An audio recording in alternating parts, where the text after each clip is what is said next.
Hello, it's me again, and I'm inside my home. I just got back from donating blood plasma because I do my part to help out people. I just wanted to show how many deactivated conversations I have had to remove. Now, everyone's identity is protected, but there's a very long list. This was just starting off today. Now, this may seem like this is just maybe a mild status of like how most people would find that, okay, yeah, sure, deactivated. But what this means is a person blocked me. And all the people whom I had to physically say the words like, you're fake, you judged me, yeah, I figured you were gonna do that. Just simple, like said something small, like thought you were cute, and then just blocked me right after that. Like you can even see from this person, like said like, I don't know, I thought you were cute, now I'm second guessing myself, and then bam, blocked me just like that, see that? And I asked these basic questions, even when they got confused, like what does the bird mean in my profile? I don't even have that in my profile anymore, but you can see how far this goes back, how many months this goes back. This is what people do on Facebook dating. It's a free place. It's a free place. Like, some of them will just admit like, oh my God, I can't take the fact that spamming messages, can't do this. It's like they match, but then, it's funny is like here they start off nice, like did not mean to get back, and then suddenly bam, snaps. Like, but look at the responses, like how many days between the first start of our conversation. First starts off like really nice, shows a little bit of empathy. This is what I mean, like these are fake people. Now I realize me showing this long ass text message, what's really ironic, like that's like an essay. What's funny is the person never got bothered there. And that's absurd. I will never message that much ever again to anybody.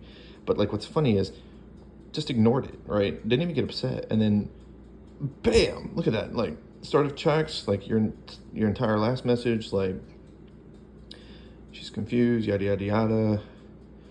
And then suddenly bam, like everything's looking fine. And then, bam, So like just one example. This one started back in May 30th, and we talked and we did great. And same thing with all these. And I admit, like I can write a lot. I'm not proud of that. But just look at this. This is what average deactivated conversations go through. Like go through here, you deactivated. As apparently I scroll back and it'll just say like there's no more, but no, there's a lot. This is what 99% of people do to people on Facebook dating. And what's really sad, because it's a free place, people treat each other like they're meat products. Like, oh, I'm sorry, this prime of cut meat is not rich enough for me. It's not dark enough for me. It's not white enough for me. It's not bleeding enough for me.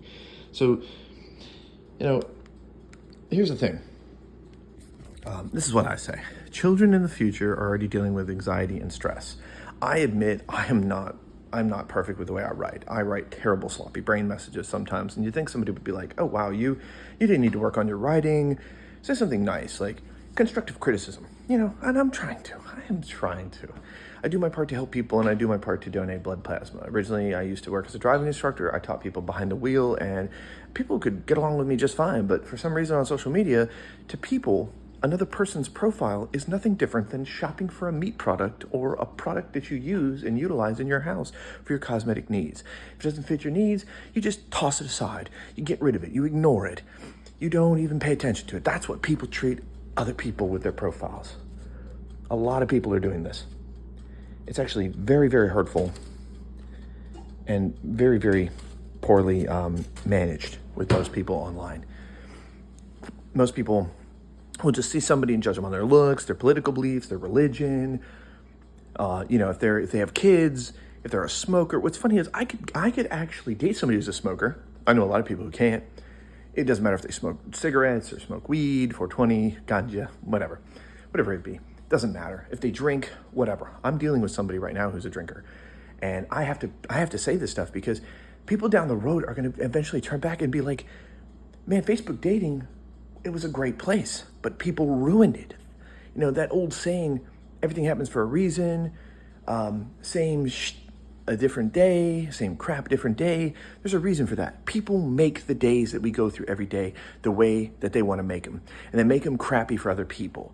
So when people just give up, hang in the towel, Don't try, don't attempt to influence and input. It's kind of hard to know how many amazing people are really out there, because if you're not communicating with anybody, you're not listening. That's the key thing, listening. If you don't want to listen and all you do is talk and you hear one thing and you spit out a bunch of hate, disrespect, hate, and discrimination, it's a wonder why so many people are going to end up dying alone. The world population, I've said this before, this is a sad reality, is already over 8 billion. And by the time I'm like 5 years from now, like at least 8 years older from now, let me actually show you this one more time. The world population is showing here at 9.51, but if you go to the world population clock, whether that's the worldometer, it's saying we're at 8,173,000,000 zero, in that one. And we're talking about how many people are birthed today, how many deaths are today. We're over exceeding that with births than we are with deaths, which is good. But it's going to be a sad reality for the future. We're already 13,000 strong extra. And whether that's accurate or not, it doesn't matter. We have more births and more people coming into this world than we have people dying. So here's the reality. A lot of kids are going to grow up with a less connective norm to older classic ways of bonding with people, to necessarily interacting with people. Once people lose interactions, they lose human society norms. And when they lose society norms, as if not bad enough, they're growing up and they're accustomed to swiping on someone's profile, swiping away to something that isn't of interest. It becomes a thing, an item. No different than, again, food or clothing that you wear, a particular hair product, shampoo, a television service, a TV channel. It becomes an item. It doesn't even become a human anymore. That's what people are doing today to people. And people like me, I'm seeing the concern for children's future, and this is the root of the problem. People are not treating each other with respect. If you lose interest in someone, just say it. You lost interest. State a valid reason. If you're politically so conservatively right that you can't see any good in another person who could love you for who you are, at least admit you're so far right, you're lost. And if you're too far left, which I don't stand for anybody too far left, at least admit you're too far left, okay? And by the way, libertarians and liberals are not the same thing. Liberals are not bad people. Liberals are hardworking blue-collar people, and the same thing with libertarians. Just they're a little bit more or less on the other spectrum where they tend to be a little bit more with the Second Amendment rights, which is me. I'm not wearing that today. I'm wearing my proud "Let's Go" by Deadpool. So what I'm going to say is, come on, people. Like, human connections matter. YouTube is all about how many views you can get. I'm not interested in views, but if I get there, then hey, that's great. Thanks for watching, and at least take some time to think about how we treat each other, because every time you scroll through your favorite subscriber on YouTube who's viewing the act of a real life scenario, put a little humanity into it and think about the people behind that video. Don't just cheer for all the creepers that get caught on camera who get beat up by dads against pedophiles or predators or whatever. I watch stuff like that, and that's another thing for kids in the future too, with the disparaging, heartbreaking reality. That's the future our kids are growing up into. Dissociative, disconnected adults with social anti-norms and dissociated social abnormal mannerisms of how they treat others and how they react to others. And then you wonder where the psychopaths and the schizophrenics are hiding. And, when you don't have friendships and connections and human bonding, people become less attached to others, and then eventually somebody snaps.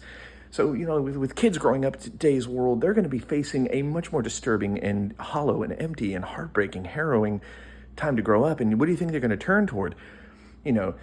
Turning toward more social media, emptying out their soul, emptying out their being, becoming less interconnected with people. It used to be like play board games, play video games, talk as a family, interact, connect, go out and have fun. And even within that scope, even for those families who have that, there's still those kids that are dissociated and drawn away, and parents have a hard time reconnecting.